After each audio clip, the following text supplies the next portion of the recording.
नमस्कार स्टूडेंट्स। ये वीडियो एक बार फिर से मैं बना रहा हूँ आप लोगों के लिए। हमारे जो एग्ज़ाम की डेट है वो बहुत ही करीब आ गई है। दो मॉक टेस्ट भी हो गए हैं और लगभग 42,000 स्टूडेंट्स ने मॉक सक्सेसफुली दिया है। अभी भी लेकिन कुछ स्टूडेंट्स बचे हैं जिनको रजिस्ट्रेशन में प्रॉब्लम आ रही है। डेट ऑफ बर्थ के इश्यूज़ हैं। तो ये सारी चीज़ों को ध्यान में रखते हुए मैं ये वीडियो बना रहा हूँ कि हमने रजिस्ट्रेशन का प्रोसेस भी चेंज किया है और सिंप्लीफाई किया है। और जितना भी उसमें हमने एआई और मशीन लर्निंग यूज़ कर रहे थे उसको हम बहुत ही लोअर लेवल पे कर दिया है, क्योंकि यूनिवर्सिटी ने एग्ज़ाम कर दिया open book. Open book exam से मतलब है कि आप उस एग्ज़ाम में अपने सिस्टम को यूज़ करते हुए, मोबाइल फ़ोन को यूज़ करते हुए बुक को रेफ़र कर सकते हो, ये सारे काम कर सकते हो। हाँ, क्वेश्चंस किस फॉर्मेट में होंगे, तो स्टूडेंट ने कहा कि ये एमसीक्यू किस फॉर्मेट में होंगे, स्टूडेंट्स ऐसा पूछ रहा है तो ये एमसीक्यू फॉर्मेट में होंगे क्वेश्चंस। और उसके यूनिवर्सिटी ने सेपरेट एक एडवाइजरी इशू की हुई कि कितने मार्क्स के कितने क्वेश्चन होंगे। सो इंजीनियरिंग में 40 मार्क्स के क्वेश्चन होंगे, फार्मेसी में 45 मार्क्स के क्वेश्चन होंगे, 45 क्वेश्चन होंगे, 40 क्वेश्चन होंगे, और फार्मेसी में 45 क्वेश्चन होंगे। तो ये सब है, आपके पास नोटिस आ गया होगा। नहीं होगा तो कल से मैं कल जो है कॉलेजेस के थ्रू आ जाएगा, नहीं तो मैं आपको जो अपना टेलीग्राम का ग्रुप है इसमें भी डालूंगा।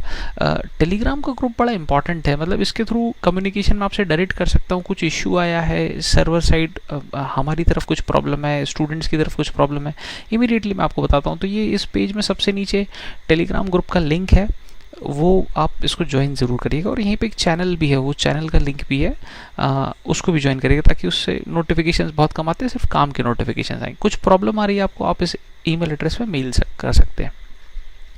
तो जिन स्टूडेंट्स ने अभी तक रजिस्ट्रेशन नहीं किया है उनके लिए रजिस्ट्रेशन हमने 21 अगस्त तक ओपन कर दिए हैं, और वो आए, रजिस्ट्रेशन करें और आगे बढ़ें। तो वो बहुत सिंपल सी स्टूडेंट मिस्टेक कर रहे हैं, इसलिए मैंने सिर्फ उन गिने चुने बच्चों के लिए वीडियो बनाया है जो देना चाहते हैं। इसी वीडियो में फिर आगे मैं एग्ज़ाम की भी बात करूंगा कि एग्ज़ाम कैसे देना है आगे, फाइनल एग्ज़ाम या मॉक अगर किसी का फिर से कोई होता है तो यूनिवर्सिटी प्लान कर रही है कि एक और मॉक रखे, लेकिन लेट्स सी क्या डिसीजन लेती है यूनिवर्सिटी।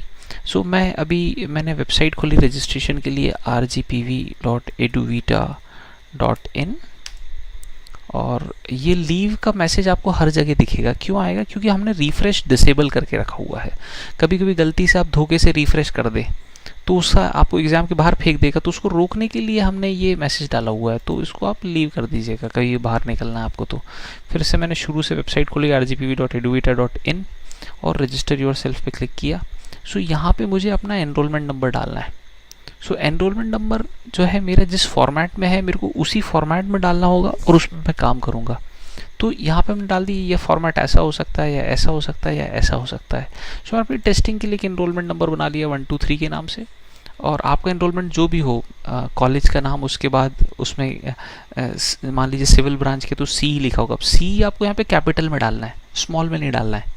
उसके बाद की जो नंबर्स है वो जैसा आपके कार्ड पे, जो आपको स्मार्ट कार्ड है या आपके रिकॉर्ड्स में जो एनरोलमेंट नंबर आप पास है, वो एग्जैक्टली वैसे ही डालना। Capital year 100% enrolment numbers capital में है। ओके। डेट ऑफ बर्थ में इश्यूज़ हैं बच्चों को। क्यों इश्यूज़ हैं? क्योंकि हमारे पास अलग अलग इंस्टीट्यूट्स है जहाँ से डेटा आया है। तो किसी ने डेटा स्लैश के फॉर्मेट में रखा हुआ है, किसी ने हाइफन के फॉर्मेट में रखा हुआ है, और किसी ने ऐसे रखा हुआ है पहले ईयर। तो हम चेंज नहीं कर सकते हैं। तो जैसा जिसका डेटा आया है वैसा ही डेटा हमने यहाँ पे अपलोड किया है। तो मेरी डेट ऑफ बर्थ क्या है? 01-01-2000 का हूँ मैं। तो मैंने अपनी डेट ऑफ बर्थ डाली और वेरीफाई डिटेल्स किए और मैं आगे बढ़ गया। अगर वहाँ पे मेरा एनरोलमेंट नंबर और डेट ऑफ बर्थ सही नहीं है तो मैं आगे बढ़ ही नहीं सकता। वो पहली कंडीशन है, उसको मैच करना। आपकी डेट ऑफ बर्थ में स्लैश नहीं है तो आप हाइफन लगाइए, हाइफन नहीं लग रहा है तो ईयर लगाइए, है ना। तो वो आपको देखना पड़ेगा। तो ये जो है मेरा नाम 123 के नाम से सेव किया हुआ है और ये मेरा आईपी एड्रेस आ रहा है। अभी यहाँ पे मेरे को अपना जो भी मेरे यूनिवर्सिटी रिकॉर्ड्स में मोबाइल नंबर है वो डालना है। सो मैंने दे दिया 1234567890। सो ये मान लीजिए मेरा मोबाइल नंबर हो गया, जो यूनिवर्सिटी रिकॉर्ड्स में ऑलरेडी है। अगर आप उससे अलग डालेंगे तो ये भी एरर दे देगा, सो मैंने यहाँ पे ईमेल एड्रेस भी डाला abc@xyz.com, और ये करके अगर मैंने वैलिडेट किया और उसने मेरे को बोल दिया कि रिकॉर्ड्स नॉट मैच्ड, तो आपको यहाँ पे बिल्कुल टेंशन लेना ही नहीं है। जहाँ उसने रिकॉर्ड्स नॉट मैच बोला, आपको और कुछ सोचना ही नहीं, आप तो सीधे जाके click here to update. If you forget your mobile number and email, click here to update. So आप अपडेट कर दीजिए। जब हमने इंस्ट्रक्शंस काफ़ी सारी हिंदी में भी ऐड करना चालू कर दी, क्योंकि बच्चे पॉलिटेक्निक के भी कह रहे थे, और अब जो जुड़ नहीं पा रहे हैं उनके लिए भी हमने बहुत कुछ किया। So click here to update पे मैंने क्लिक किया, और ये मेरा मोबाइल नंबर है और ये मेरा ईमेल एड्रेस है, और मैंने इसको अपडेट कर दिया। सो उसने पूछा कि क्या आप श्योर हैं? मैंने कहा जी बिल्कुल श्योर हूँ। ओके किया, और मैं यहाँ पे आ गया बाहर। अभी ये कैमरा जब ले रहा है तो एक बॉक्स बन रहा है। अगर आप इस बॉक्स से बाहर जाएंगे तो बॉक्स नहीं बनेगा, तब तक आपका ये टेक फोटो का ऑप्शन इनेबल नहीं होगा। तो आपको उसके सामने बैठना है और एक क्लियर पिक्चर लेना है। सो वो क्लियर पिक्चर आपने ली, मैंने किया टेक। मैं अगर इस बॉक्स से बाहर चला जाऊंगा तो ये बॉक्स नहीं बन रहा। देखिए यहाँ से वो इंश्योर, इनफ लाइटिंग, ये सब आ गया है ना। मैं फ़ोटो नहीं ले सकता, तो मैंने अभी फिर से बॉक्स में आ गया। ओके, सो मैंने यहाँ पे टेक फोटोग्राफ किया, ये मेरा फ़ोटो आ गया। आपको लगता नहीं फ़ोटो अच्छा नहीं आया, फिर से आप रीकैप्चर फोटोग्राफ पे क्लिक कर दिए, चेंज हो गया, और मैंने इसको सबमिट कर दिया, है ना। सो ये सारी बातें हमने यहाँ पे लिखी हुई हैं, है ना। ये सबसे ज़्यादा बच्चे इसमें परेशान हो रहे हैं कि उनके फोटोग्राफ्स नहीं दिख रहे हैं। क्यों नहीं दिख रहे हैं? क्योंकि क्रोम को कैमरा यूज़ करने की परमिशन नहीं है। आप जैसे ही इस पेज पे आएंगे तो वो पूछता है। मान लीजिए आपने परमानेंटली डिसेबल कर दी, तो आप यहाँ से जाइए और एक इनकॉग्निटो विंडो खोल लीजिए और यहाँ पे अपना रजिस्ट्रेशन प्रोसेस स्टार्ट करिए। तो वो गारंटी आपसे पूछेगा ही पूछेगा कि आपको कैमरा की परमिशन क्रोम को देनी है क्या। तो अपन खट से उसको डिनाई कर देते हैं। आपको अलाउ करना है, आपको परमिशन देना है।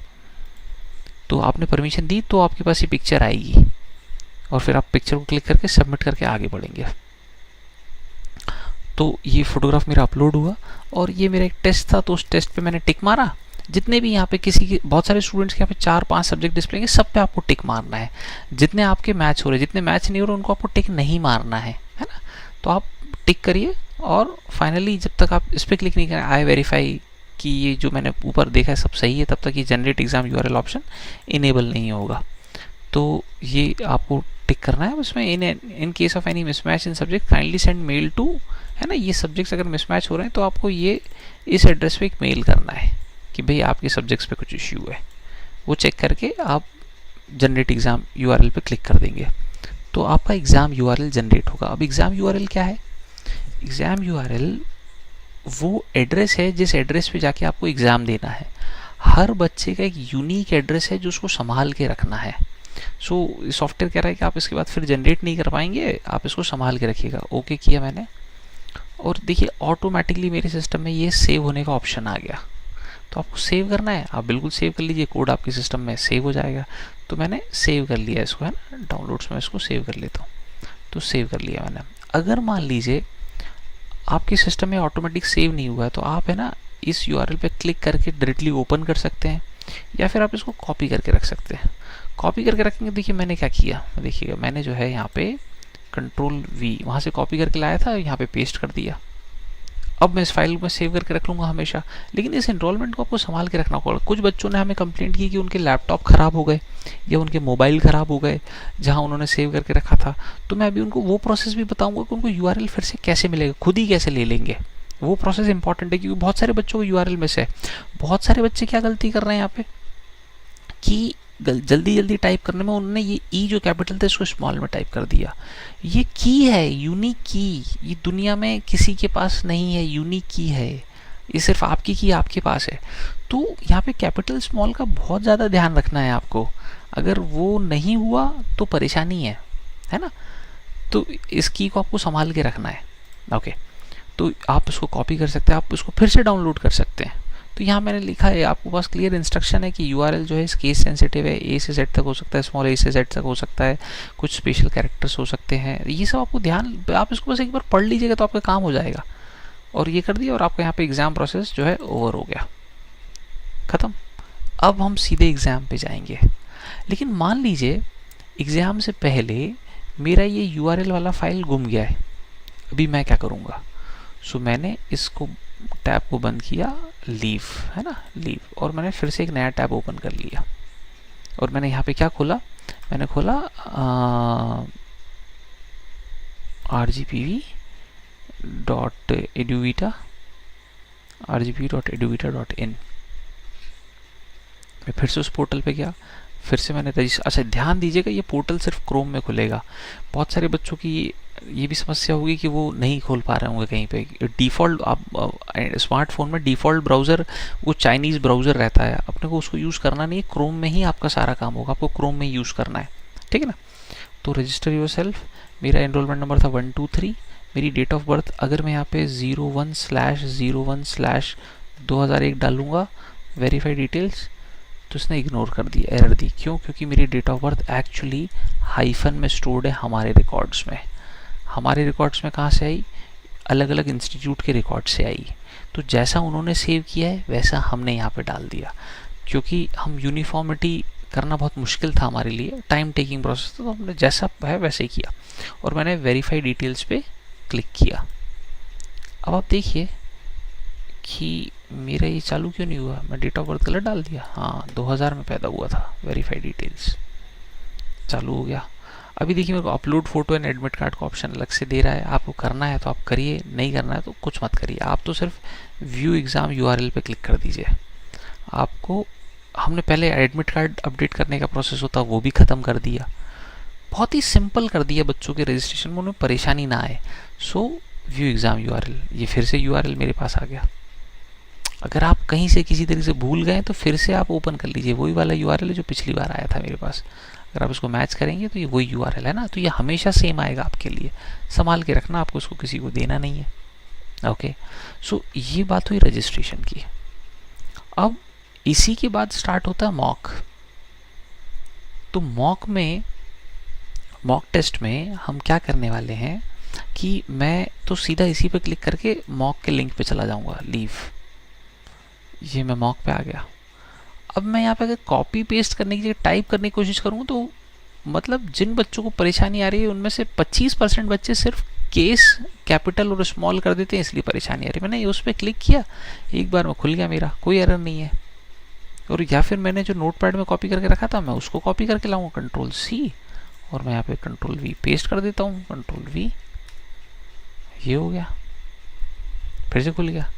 तो यहाँ पे डेट ऑफ बर्थ डालना पड़ेगा मेरे को, है ना। तो ये सारी इन्फॉर्मेशन हम बड़े आराम से कर सकते हैं। सो ये फिर पूरा प्रोसेस बताया कि क्या क्या होगा। स्टेप 1 में आपने जो है ये यूनिक यूआरएल खोला, इसमें फॉर्मेट बताया था कि साहब ये आपका वेबसाइट का नाम है, फिर ये आपका एनरोलमेंट नंबर है और ये की है। तो ये हर एक की यूनिक है। क्रोम एंड कैमरा की परमिशन चेक करेंगे हम, फिर इंस्ट्रक्शन है हमारे पास कुछ वो पढ़ेंगे, फिर एग्जाम से पहले एक फाइनल फोटोग्राफ होगा वो लेंगे, फिर हमारा टेस्ट स्टार्ट होगा, फिर सबमिट करेंगे और फिर फीडबैक प्रोसेस होगा। तो ये पूरा प्रोसेस है जिसको हमें फॉलो करना है ना। और ये सारी इंस्ट्रक्शन भी एक बार आप बारीक में अच्छे से पढ़िएगा, क्योंकि फाइनल एग्जाम में भी यही रहने वाला है ना। अभी मैंने वापस अपना डेट ऑफ बर्थ डाला और मैं लॉग इन कर गया एग्ज़ाम पोर्टल में।